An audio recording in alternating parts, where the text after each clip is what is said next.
Sir, നമ്മളൊരു ബാങ്കിലേക്ക് കയറി ചെല്ലുമ്പോൾ ഒരു അക്കൗണ്ട് തുറക്കാനാണെങ്കിലും ലോണുകൾക്ക് വേണ്ടിയിട്ടാണെങ്കിലും ഒരുപാട് ഫോമുകൾ എഴുതി വാങ്ങിക്കാറുണ്ട്. ആ ഫോമുകളിൽ തന്നെ ഒരുപാട് കാര്യങ്ങളുണ്ട്. നിങ്ങൾ കല്യാണം കഴിച്ചതാണോ, നിങ്ങൾക്ക് വണ്ടിയുണ്ടോ, എന്തെല്ലാം കടങ്ങളുണ്ടോ, അങ്ങനെ ഒരുപാട് കാര്യങ്ങൾ ആ ഫോമിൽ തന്നെ ഉണ്ട്. എത്ര പേരുണ്ട്. ഈ ഡാറ്റകൾ ബാങ്കുകൾ എന്തെങ്കിലും ഉപയോഗിക്കുന്നുണ്ടോ? തീർച്ചയായിട്ടും അതൊരു നല്ല ചോദ്യമാണ്. ആദ്യം അക്കൗണ്ട് തുറക്കുമ്പോൾ തന്നെ നമുക്ക് നോക്കാം. അക്കൗണ്ട് തുറക്കുമ്പോൾ ഇപ്പോൾ ഒരു 2008-2009 ശേഷമാണെന്ന് തോന്നുന്നു KYC AML എന്ന് പറഞ്ഞൊരു റൂള് കൊണ്ടുവന്നു. KYC എന്ന് പറഞ്ഞാൽ നോ യുവർ കസ്റ്റമർ, AML എന്ന് പറഞ്ഞാൽ ആൻറ്റി മണി ലോണ്ടറിങ്. അപ്പോൾ അതിനകത്ത് അക്കൗണ്ട് തുറക്കണ ഫോം കൂടാണ്ട് വേറൊരു ഫോം കൂടി നമ്മളതിൽ എഴുതുന്നുണ്ട്. ആ ഫോമിൽ എഴുതുന്നത് വെച്ചാണ് ഈ കസ്റ്റമർ ലോ റിസ്ക് ആണോ, മീഡിയം റിസ്ക് ആണോ, ഹൈ റിസ്ക് ആണോ എന്ന് തീരുമാനിക്കുന്നത്.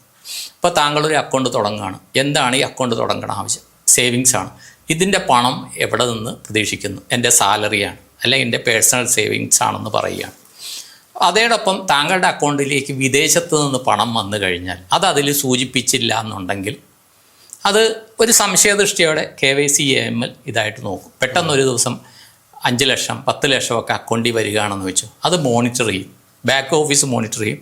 ബ്രാഞ്ചുകളിൽ ഇത് മിക്കവർക്കും അറിയില്ല. ബ്രാഞ്ചുകളിൽ മോണിറ്റർ ചെയ്തിട്ട് അതെന്താണ് കസ്റ്റമറെ ബന്ധപ്പെട്ടിട്ട് എന്താണത് എവിടെ നിന്ന് അറിയാൻ പറയും. കാര്യം പലയിടത്തും സംഭവിക്കും. ഇപ്പോൾ വിദേശത്തൊക്കെ ജോലി ചെയ്യുന്ന ആൾക്കാരാണെന്ന് വെച്ചു, പെട്ടെന്ന് ഇവരുടെ അക്കൗണ്ടിലേക്ക് 6 ലക്ഷം 7 ലക്ഷം 10 ലക്ഷമൊക്കെ ലോൺ വരും. അപ്പോൾ നമ്മൾ വിളിക്കുമ്പോൾ അറിയുന്നത് ഒന്നുകിൽ ഇവരുടെ വീട് പണിയായിരിക്കും, അല്ലെങ്കിൽ ഇവരുടെ വീട്ടിൽ ആരുടെയും കല്യാണമായിരിക്കും.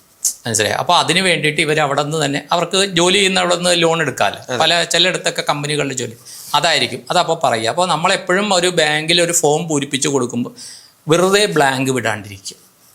അതിൽ കൃത്യമായ കാര്യങ്ങൾ നമ്മൾ എഴുതാൻ അറിയില്ലെങ്കിൽ അതെന്താണ് ഉദ്ദേശിക്കണമെന്ന് വെച്ചാൽ പർട്ടിക്കുലർ അവിടുത്തെ ഉദ്യോഗസ്ഥരോട് ചോദിച്ചിട്ട് ഇതെന്താണ് ഉദ്ദേശിക്കുക. കാര്യം മിക്ക ഫോമുകളും ഇംഗ്ലീഷായിരിക്കും. എന്താണ് ഉദ്ദേശിക്കണമെന്ന് മനസ്സിലാക്കിയിട്ട് അതിന് തൃപ്തികരമായ ഉത്തരങ്ങൾ നമ്മൾ എഴുതുക. എന്നിട്ട് അത് വെച്ചാണ് നമ്മൾ ഏത് രാജ്യത്ത് താമസിക്കുന്നു, എന്ത് ജോലി ചെയ്യുന്നു. മനസ്സിലായി? നമുക്ക് റിസ്ക് ഉണ്ട്, ലോ റിസ്ക് ഉണ്ട്, മീഡിയം റിസ്ക്. ഇപ്പോൾ അറേബ്യൻ കൺട്രീസൊക്കെ പോകുന്ന ഒരു മീഡിയം റിസ്ക്കാണ്.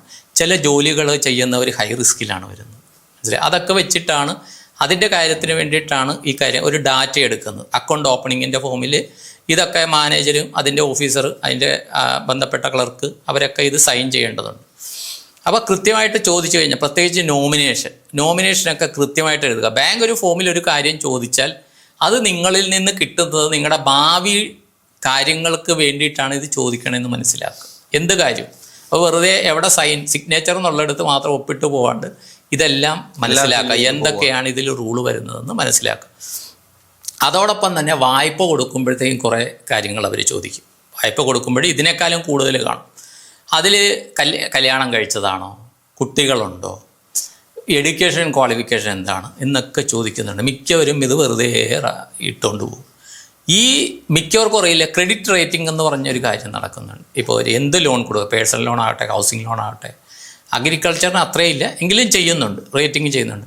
SHG ലോണുകൾക്കാകട്ടെ റേറ്റിംഗ് കൊടുക്കുന്ന ഒരാൾ അവിവാഹിതനാണ്, 30 വയസ്സായി, അവിവാഹിതനാണ്, അങ്ങനെ ലോൺ ചോദിക്കുമ്പോൾ അവിവാഹിതനാണെന്ന് ഉള്ളത് കൊണ്ട് ഇദ്ദേഹത്തിൻ്റെ പോയിൻ്റ് കുറയും. വിവാഹിതനാകുമ്പോൾ അയാൾക്ക് ഉത്തരവാദിത്തങ്ങൾ വന്നു. ഒരാൾ SLC വരെയും പഠിച്ചതാണ്. നമ്മൾ എഴുതുന്ന ഓരോ കാര്യങ്ങൾക്കും ഓരോ പോയിന്റ് ഉണ്ട്.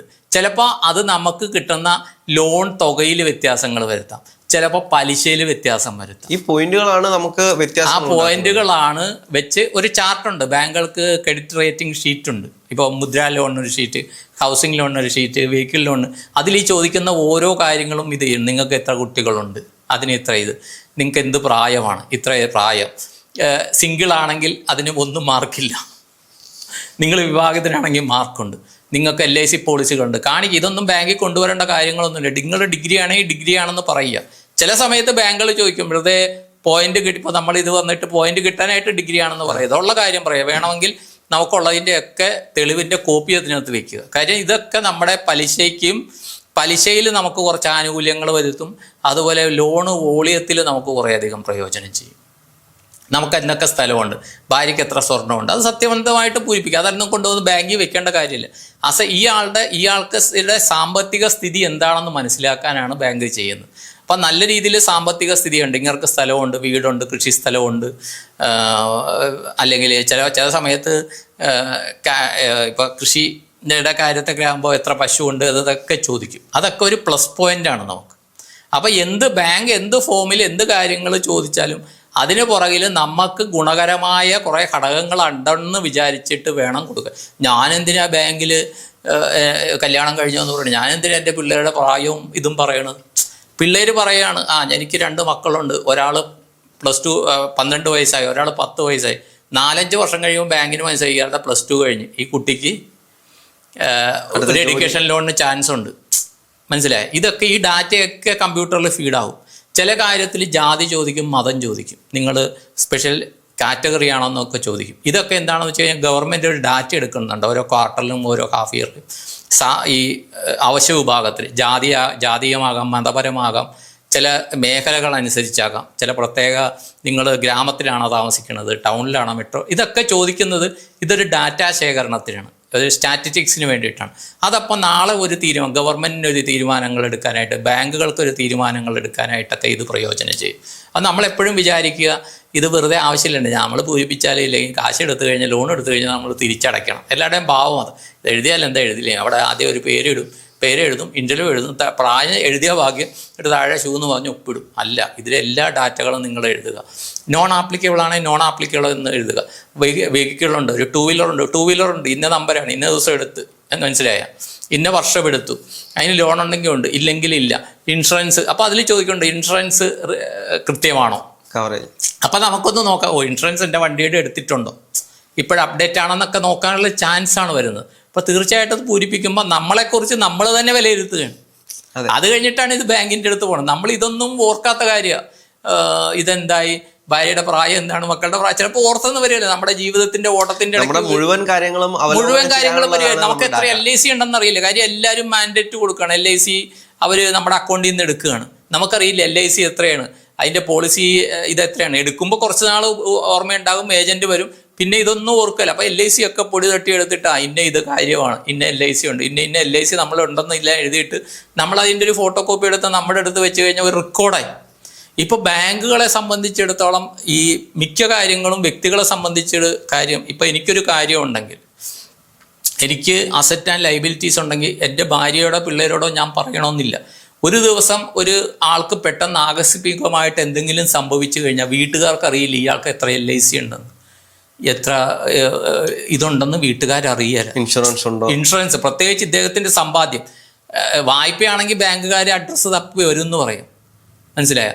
അപ്പോൾ എപ്പോഴും വീട്ടുകാർ ഇതറിയുക. അല്ലെങ്കിൽ ഇങ്ങനത്തെ ഫോം എഴുതിയിട്ട് ചിലർ വിചാരിക്കുമോ വീട്ടുകാരോട് പറയുകയാണ് എനിക്ക് ഇത്രയൊക്കെ LIC, നിങ്ങൾക്കൊന്നും സംഭവിക്കില്ല എന്ന് പറഞ്ഞ് വീട്ടുകാർ സൈലൻ്റ് ആയിട്ടിരിക്കും. പക്ഷേ ഒരാൾക്ക് എന്താണ് ആസ്തി ബാധ്യതകൾ അത് വീട്ടുകാരെ അറിയിക്കുക. ഇനി പേഴ്സണലി അറിയിക്കാൻ പറ്റുക, അല്ലെങ്കിൽ ഇങ്ങനെ ഒരു ഫയലുകൾ ഉണ്ടാക്കിയിട്ട് നമ്മൾ എത്രയോ കാര്യങ്ങൾ ആവശ്യമുള്ളതും ചവറും എല്ലാം ചെയ്യുന്നുണ്ട്. ഈ കാര്യങ്ങളൊക്കെ ഒരു രേഖ ഉണ്ടാക്കിയിട്ട് നമ്മളൊരു ഫയൽ സൂക്ഷിക്കുക. വീട്ടുകാർക്ക് നാളെ ഭാവിയിൽ നമുക്ക് തന്നെ ഇത് പ്രയോജനം ചെയ്യും. അപ്പോൾ കൃത്യമായിട്ട് ബാങ്കുകളിൽ കൊടുക്കുന്ന കാര്യങ്ങൾ, പ്രത്യേകിച്ച് ലോണിനെ സംബന്ധിച്ച് കൊടുക്കുന്നതിൻ്റെ എല്ലാം ഒരു കോപ്പി എടുത്ത് വയ്ക്കുക.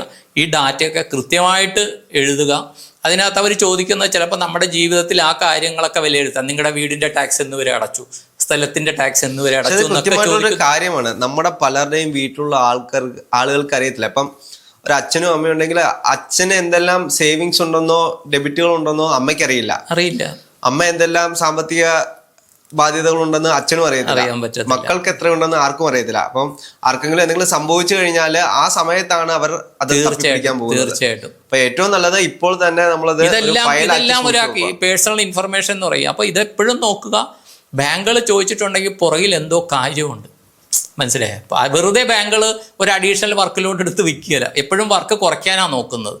അപ്പോൾ ഈ ഡാറ്റ ചോദിക്കുമ്പോൾ ഈ ആളെ അനലൈസ് ചെയ്യാനാണ് ചോദിക്കുന്നത്.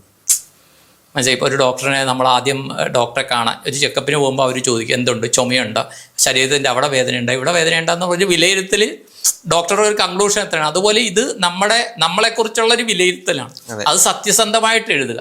ഇല്ലാത്ത കാര്യം അനാലിസിസും ബാങ്കുകൾ നമ്മുടെ ഡാറ്റ വഴിയാണ്. സാമ്പത്തിക പങ്കാളിയാണ് ബാങ്ക് എന്ന് പറഞ്ഞാൽ, നമ്മുടെ സാമ്പത്തിക പങ്കാളിയാണ്.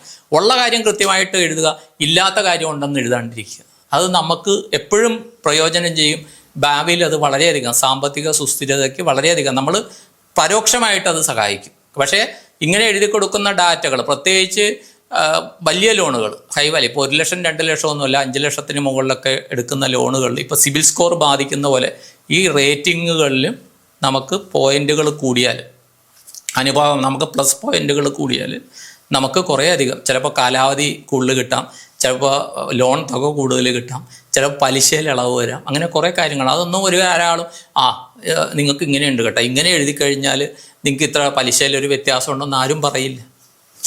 മനസ്സിലായോ? അതൊന്നും ബാങ്കുകൾ പറയില്ല. കിട്ടണ ആ ആൾ തരുന്ന ഡാറ്റ വെച്ചാണ് പ്രോസസ്സ് ചെയ്യുന്നത്.